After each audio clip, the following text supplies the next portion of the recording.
Here's how to fix missing emojis on your Android keyboard.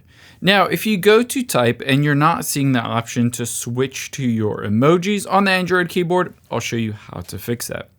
The first thing that you're going to do is find the settings for Gboard. It's that little gear icon. If you don't see it, just tap on those 4 squares and then tap on settings.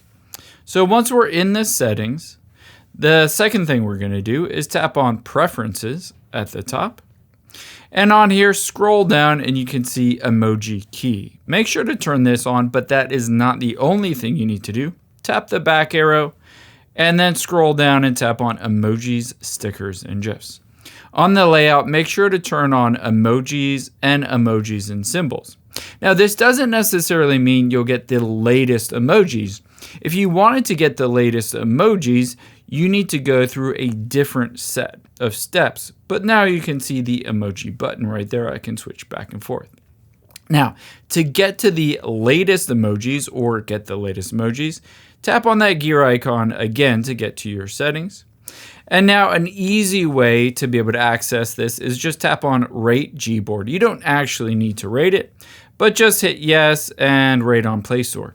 Now it will open up the Google Play Gboard app and just tap on Update here. If there's no option to update it, you can always just uninstall it and then turn around and update it to get the latest emojis.